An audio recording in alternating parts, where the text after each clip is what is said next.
আসিফ মাহমুদ সজীব ভুঁইয়ার পদত্যাগ দাবি। আসিফ মাহমুদ সজীব ভুঁইয়া এবং তার বাবার অত্যাচারে এলাকা ছাড়া 3 পরিবার।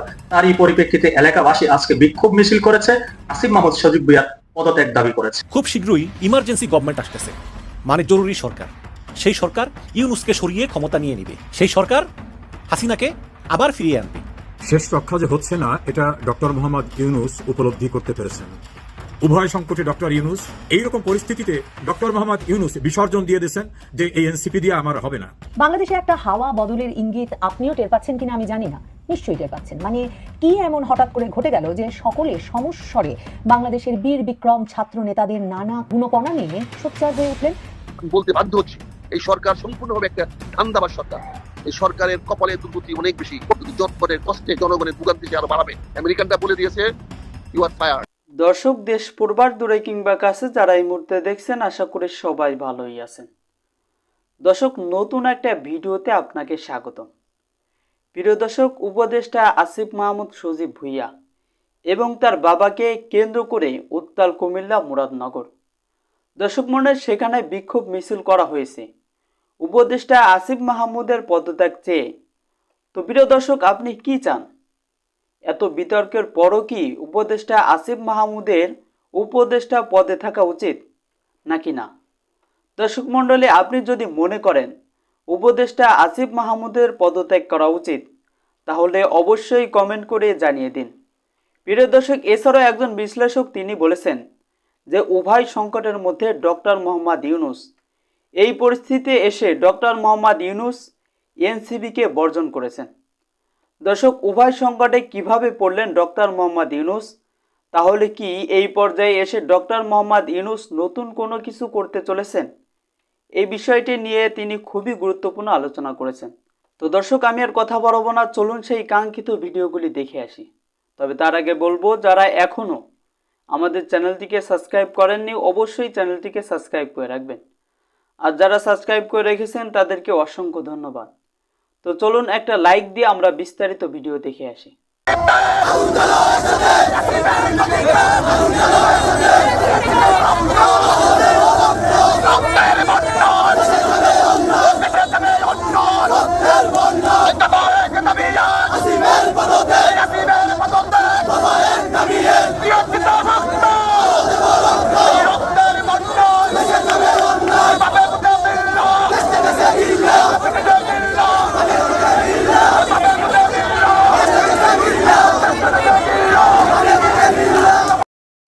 শেষ রক্ষা যে হচ্ছে না, এটা ডক্টর মোহাম্মদ ইউনূস উপলব্ধি করতে পেরেছেন। এখন তার মুখ্য হয়ে দাঁড়িয়েছে উভয় সংকটের মধ্যে থেকে তিনি কাকে বেছে নেবেন।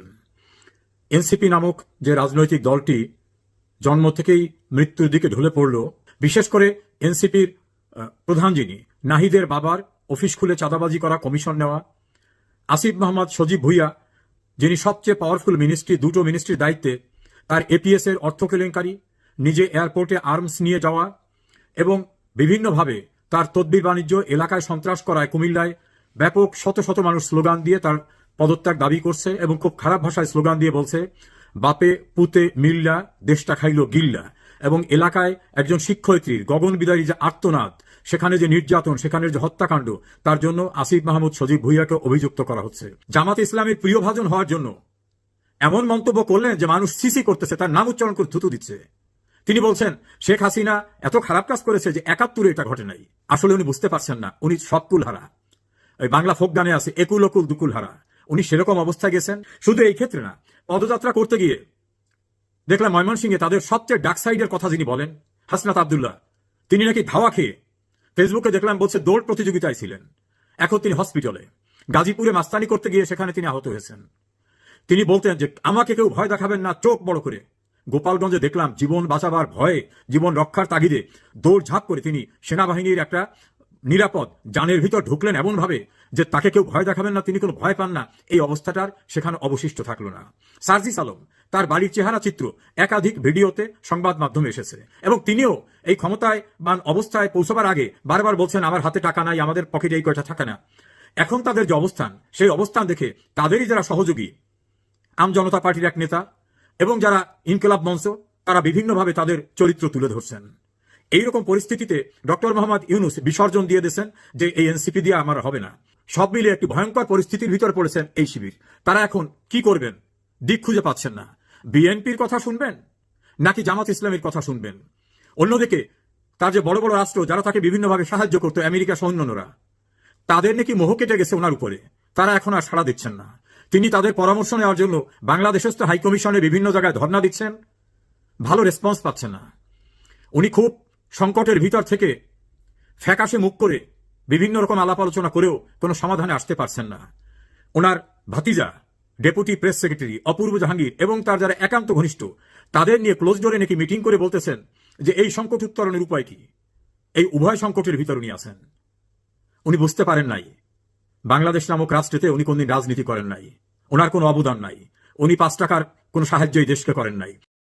এখন দেখার সময় উনি কি শ্যাম রাখবেন না কুল রাখবেন। উভয় সংকটে ডক্টর ইউনুস, কারণ তার বিদেশি প্রভুরাও সাড়া দিচ্ছে না। এই অবস্থা থেকে ওনার উত্তরণের কোনো পথ দেখছি না। উনি বাঘের পিঠে সওয়ার হয়েছেন। বসে থাকাও সম্ভব না, নামলেও পরিত্রাণ হবে না। বাংলাদেশে একটা হাওয়া বদলের ইঙ্গিত আপনিও টের পাচ্ছেন কিনা আমি জানি না, নিশ্চয়ই টের পাচ্ছেন। মানে কি এমন হঠাৎ করে ঘটে গেল যে সকলে সমস্বরে বাংলাদেশের বীর বিক্রম ছাত্র নেতাদের নানা গুণপনা নিয়ে সোচ্চার হয়ে উঠলেন।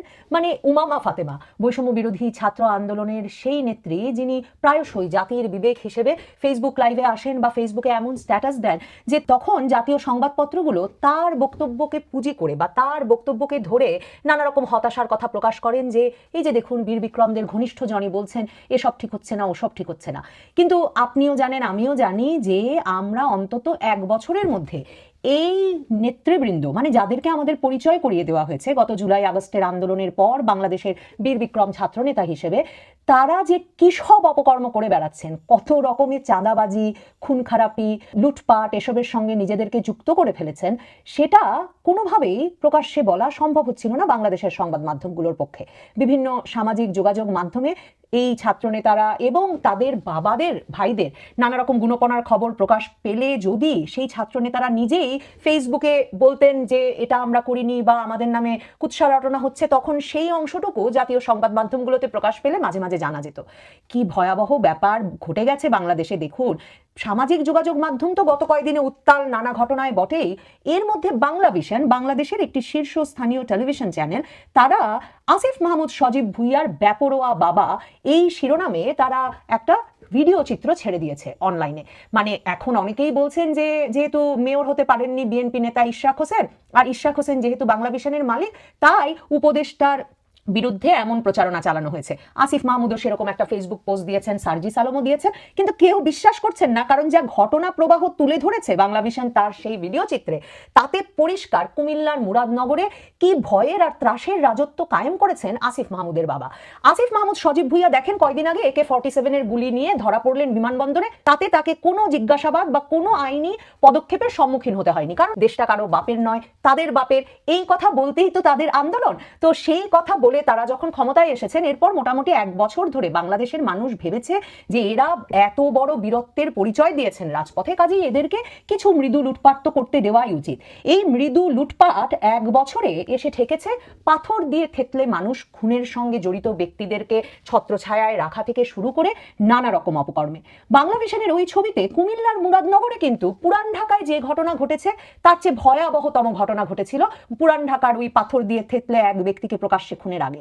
এক পরিবারের 3 জনকে, মা, তার ছেলে আর তার মেয়ে, এই 3 জনকে পাথর দিয়ে থেতলে খুন করে কুপিয়ে টুকরো টুকরো করে ফেলা হয়েছে কুমিল্লার মুরাদনগরের এক গ্রামে। আর সেই পরিবারেরই আরেক মেয়ে, শিশু, তারা এখনো হাসপাতালে আছে চিকিৎসাধীন। এখন জানা যাচ্ছে সেই ঘটনার সাথে নাকি জড়িত এক আওয়ামী লীগ নেতা, আর তার সেই আওয়ামী লীগ নেতা আছেন কুমিল্লার মুরাদনগরে আসিফ মাহমুদের বাবার ছত্রছায়ায়। আসিফ মাহমুদের বাবা অবশ্য বলছেন যে বিএনপি নেতা কায়কোবাদ সেখান থেকে নির্বাচন করতে চান, তাই বহু মাস ধরেই বিএনপি সেখানে কিন্তু এর আগেও সংবাদ সম্মেলনও করেছে যে আওয়ামী লীগকে ছত্রছায়ায় রেখেছে আসিফ মাহমুদের বাবা ওখানে, এবং তা করে তিনি একটা ত্রাসের রাজত্ব কায়েম করেছেন। এখন দেখা যাচ্ছে আসিফ মাহমুদের বাবার শুধু ওই ঘটনার সাথে জড়িত থাকাই একমাত্র অপকর্ম নয়।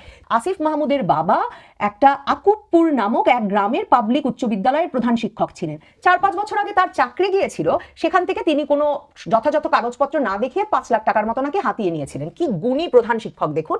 তো সেই চাকরি যাওয়ার পর এই 5ই আগস্টের পর তিনি ওই স্কুলে এরপর যে চাকরি করছিলেন সহকারী প্রধান শিক্ষিকা শিখারানী দাস, এদের সবাইকে অত্যাচার করে মব করে ওই শিখারানী দাসকে 6 ঘন্টা ধরে স্কুলে আটকে রেখে তার কাপড় চোপড় খুলে নিয়ে তারপর ভিডিও করে সেসব ভিডিও সহ তাকে সেসব ভিডিও বাইরে প্রচার করে, যে ভিডিওতে আবার গুণী বাবাকে দেখা যাচ্ছে, সেসব করে এই শিখারানী দাসকে উৎখাত করে তিনি গিয়ে বসেছেন প্রধান শিক্ষকের পদে।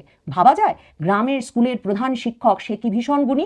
এই লোক মনে আছে কমাস আগে তিনি যে ঠিকাদারের লাইসেন্স করিয়েছেন, যার ছেলে কিনা স্থানীয় সরকার উপদেষ্টা, তারই তো ঠিকাদারের লাইসেন্স থাকার কথা, কারণ সারা বাংলাদেশে কে কোথায় কাজ করবেন সবই তো তার ছেলে ঠিক করছেন। আর সে সময় তার ছেলে কাকে দিয়ে ঠিক করাচ্ছিলেন? ওই যে এপিএস মোয়াজ্জেমকে দিয়ে, যে আসিফ মাহমুদের বন্ধু, সেই সব কাজ ভাগ বাটোয়ারা করে দিচ্ছিল। ওইদিকে আসিফ মাহমুদের বাপও ঠিকাদারের একটা লাইসেন্স করে নিয়ে বিভিন্ন জনকে কাজ দিচ্ছিলেন। তখন আসিফ মাহমুদ বাবা বললেন, আসিফ মাহমুদ কিন্তু আমাদের জানিয়েছিলেন তার বাবা সরল শিক্ষক মানুষ, না বুঝে ঠিকাদারের লাইসেন্স করে ফেলেছে।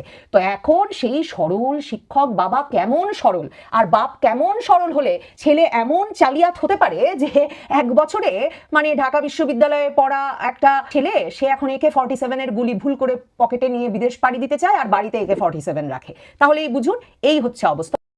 খুব শীঘ্রই ইমার্জেন্সি গভর্নমেন্ট আসতেছে, মানে জরুরি সরকার। সেই সরকার ইউনুসকে সরিয়ে ক্ষমতা নিয়ে নিবে এবং তারাই একটি নির্বাচনের আয়োজন করবে।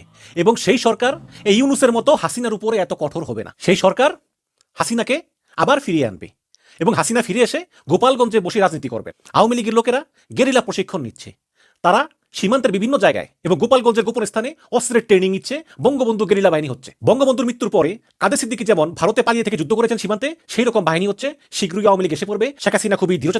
তো দর্শক দেখলেন খুবই গুরুত্বপূর্ণ প্রতিবেদন। এতক্ষণ আমাদের সাথে থাকার জন্য সবাইকে ধন্যবাদ জানাচ্ছি। পাশাপাশি ধন্যবাদ জানাই আজকে আমাদের আলোচক যারা এতক্ষণ আলোচনা করেছেন। দর্শক, এই বিষয়ে আপনাদের মতামত কি এবং আপনার কি বলতে মন চাই অবশ্যই কমেন্ট বক্সে জানিয়ে যাবেন। আর এই বিষয়ে আপনাদের মূল্যবান মতামত চাই। আর হ্যাঁ, পরবর্তী এর থেকে গুরুত্বপূর্ণ তথ্য আপনাদের সামনে আনব। তাই সবাইকে রিকোয়েস্ট এবং অনুরোধ করব আমাদের চ্যানেলটিকে অবশ্যই সাবস্ক্রাইব করে রাখবেন। তো দর্শক, আজকের মতো এখানে বিদায় নিতেছি। আল্লাহ হাফেজ। দেখা হবে পরবর্তী কোনো ভিডিওতে।